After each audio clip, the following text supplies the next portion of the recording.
अभी जो मैंने जो इससे जो प्रीवियस वीडियो है उसमें जो मैंने बताया है आपको कंसेप्ट कैपेसिटर के केस में कैसे करना है ना।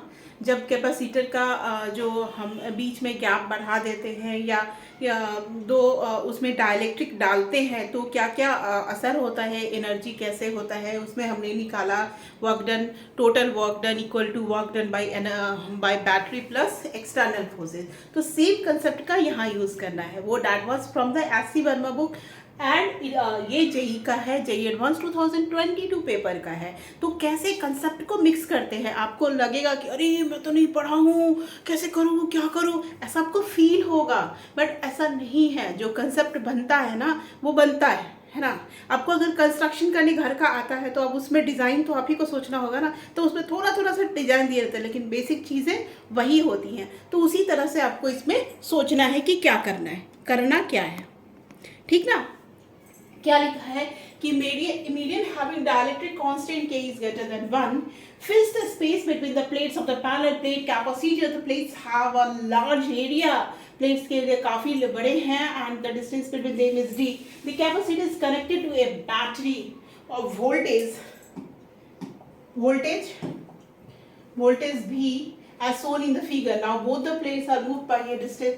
अभी ये दोनों प्लेट है ना, उसका सब पकड़ा, दो फ्रेंड है, दोनों ने ऐसे सब मूव करा दिया, d/2 डिस्टेंस से मूव करा दिया। तो and from their original process, in the process of going from the configuration 1 to configuration 2 में कैपेसिटेंस पे क्या असर होगा, इलेक्ट्रिक फील्ड पे क्या असर होगा, वोल्टेज क्या होगा, इन सारे बातों के लिए ऑप्शंस दिए हुए हैं। कैपेसिटेंस डिक्रीज करेगा, इलेक्ट्रिक फील्ड क्या होगा, inside the voltage between the capacitor plates is increase by the factor k+1 होगा। Work done the process does not, क्या वर्क डन। तो आपको इसमें जितने सारे ऑप्शंस हैं उसमें ये पता चला कि इलेक्ट्रिक फील्ड निकालना है, कैपेसिटेंस निकालना है, रेशियोज दोनों केसेस में, वोल्टेज निकालना है एंड वर्क डन निकालना है। इससे हमारा क्लू यही है, इसके अलावा हम कुछ नहीं निकालेंगे, हमारे कोई मतलब नहीं है। अब देखो ये दोनों प्लेट है, इसमें E1, इसमें E1 इलेक्ट्रिक फील्ड लगा, इसमें लगा E2। अच्छा, हमने एक चीज पढ़ाया था as per the Gauss law, और जो हमारा पोलराइज्ड इलेक्ट्रिक फील्ड डेवलप होता था उसके केस में हमने एक चीज के E dot D S is equal to Q by epsilon naught हमने पढ़ा है। वो कहाँ पढ़ा था, जब हम एक क्यू चार्ज है, यहाँ पर डाइलेक्ट्रिक है, तो इलेक्ट्रिक फील्ड का कंडीशन हमने इसको पढ़ा हुआ। यानी कि जो ई जो है वो क्यू फैक्टर से, अब इसका एरिया 4πr² लीजिएगा तो 4πr² एप्सिलॉन नॉट के है ना, या इसको ऐसे भी यूज कर सकते हैं Q माइनस क्यू पी, तो Q माइनस Q जो इस पे जो चार्ज होगा Q प्लस Q बाई के, तो कैंसिल हो गया, तो चार्ज जो नया आएगा Q dash equal to Q by K. ये तो कंसेप्ट हमने पढ़ा है, इसी कंसेप्ट का यहाँ यूज करेंगे। तो ये जो इलेक्ट्रिक फील्ड होगा है ना, तो यहाँ हम लोग पोटेंशियल लिखेंगे। जैसे ये केस में V बराबर क्या लिखोगे, अच्छा E D R is equal to D B हमने पढ़ा है, minus D B by D R is equal to E minus में, तो V इज इक्वल टू हम लोग लिख सकते हैं E1, इसी डायरेक्शन में है, इसी डायरेक्शन में तो D1/2 वेक्टर का से मतलब 0 डिग्री एंगल है, E2D प्लस E1D/2 है ना। तो ये हमारा क्या आ जाएगा E1D plus E2D। But what is the relation between E1D and E2D? E1D और E2D में वही रिलेशन, जहाँ पे जितना चार्ज है क्या पोलराइज्ड इलेक्ट्रिक फील्ड हो जाएगा, यहाँ पे QP होगा, तो वही चीज होगा कि E1 बाई के लिख सकते हैं, जैसे मान लो कि Q/4πε0r² है ना। ये जब डाइलेक्ट्रिक नहीं था तब ये था, जब डाइलेक्ट्रिक है तब इसमें क्या हो जाएगा, D से Q से डिवाइड हो जाएगा, यानी कि E1 बराबर या E1 बाई के इज इक्वल टू E2। तो E1 को लिख सकते हैं के है ना, तो E1 को लिख सकते हैं के E2, ठीक है। तो हम लोग यहाँ पे E1 की जगह तो यहाँ पे लिख सकते हैं k+1 हो गया, E2 और D, यही हो गया ना। E1 के लिए हम लोग लिखे के E2, तो के E2 k+1 E2D is equal to B।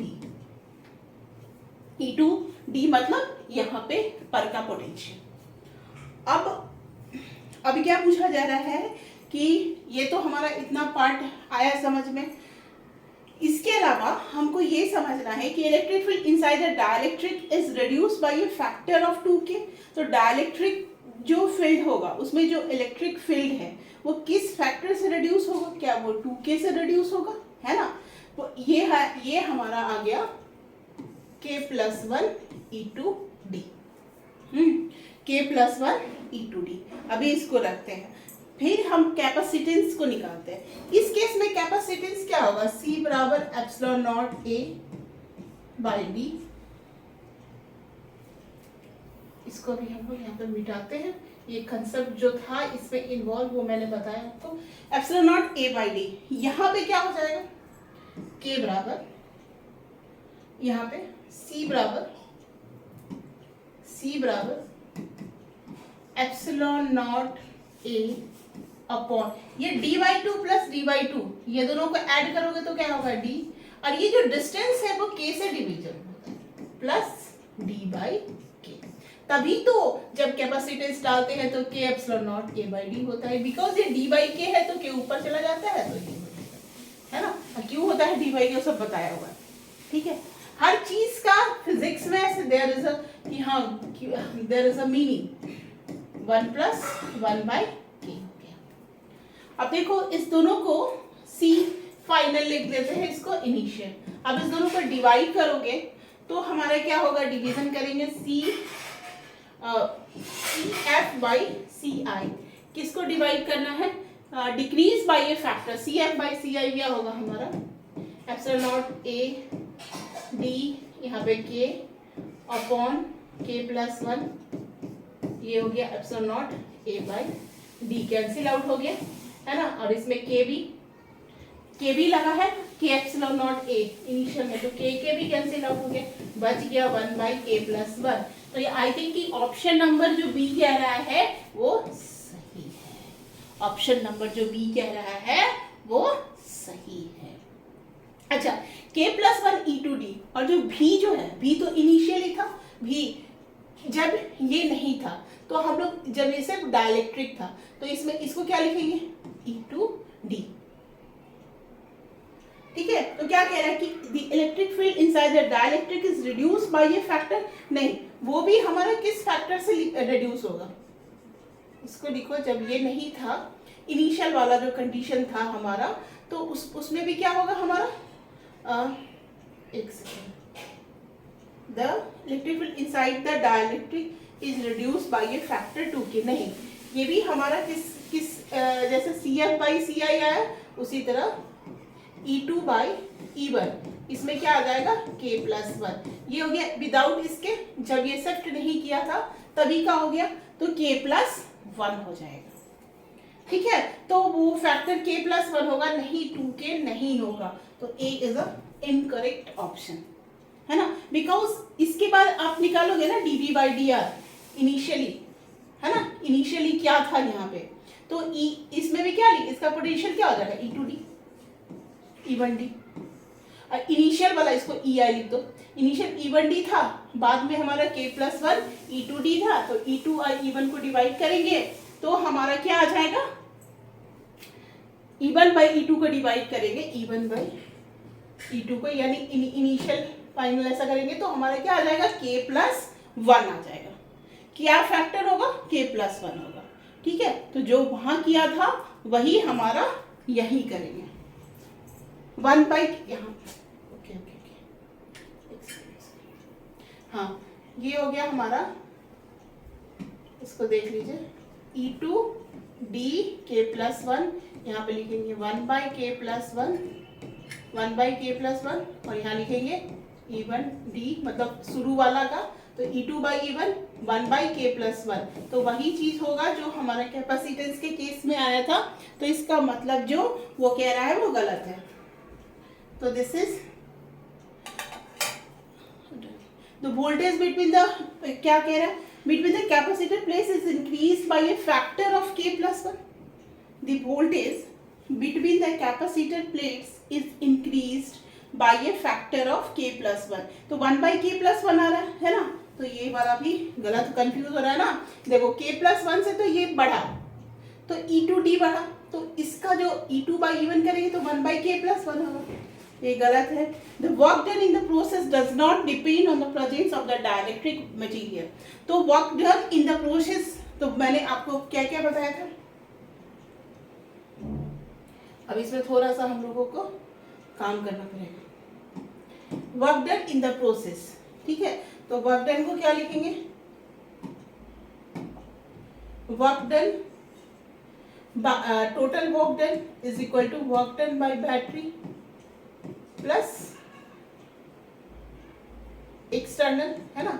तो ये कैसे निकलेगा, तो ये हमारा होगा हाफ C2 माइनस या डेल्टा CV² जो बोलते थे वो हो गया C2 माइनस CV²। ये क्या हो जाएगा DCV² बैटरी के द्वारा, और एक्सटर्नली यही तो निकालना है हमको, तो एक्सटर्नल क्या हो जाएगा, है ना, work done by battery plus work done by the external. ये हो जाएगा, हम इसको इधर लेंगे माइनस हाफ DCV²। अब इसको DC को कैसे करना होगा, तो पहले का केस था C k⁴ A/d does not depend, क्या इस पर डिपेंड नहीं करता, देखो डिपेंड तो कर ही रहा है ना, यहाँ पे k आएगा, फिर C1 इसको लिख देंगे, C2 को लिखेंगे, क्या लिखेंगे k/k+1 ε0 A/d, k/k+1 लिखेंगे। तो इस दोनों को आप सब्ट्रैक्ट कीजिएगा C1 माइनस C2 से, तो k कॉमन आएगा 1 माइनस 1/k+1, तो एक k पे तो ये डिपेंड है ना, k कैंसिल आउट नहीं हो रहा, ऊपर k² हो जा रहा है बाई k+1, तो k² हो जा रहा है।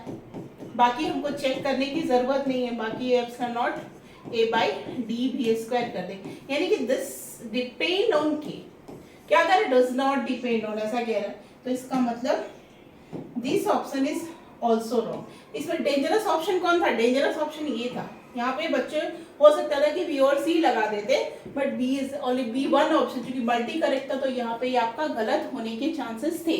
Voltage between the capacitor plates is increase by a factor, है ना, तो मतलब इंक्रीज बाय अ फैक्टर जो पहले था उसके रिस्पेक्ट में दूसरा ये डिक्रीज हो रहा है ना, 1/k+1, तो ये इस यहाँ पे गलतियां हो सकती थी, बाकी तो इजी था, ठीक है। तो थैंक यू। तो कुछ भी डाउट हो तो इससे पहले जो मेरा वीडियो आया है वो जरूर देखिएगा, एंड द कैपेसिटीज के एक से एक वीडियो लाएंगे, जिसके बाद वो फ्री ऑफ कॉस्ट है, आप यूट्यूब पे आराम से देख सकते हो, एंड उसके बाद आपका कंसेप्ट एकदम क्लियर हो जाएगा। Thank you.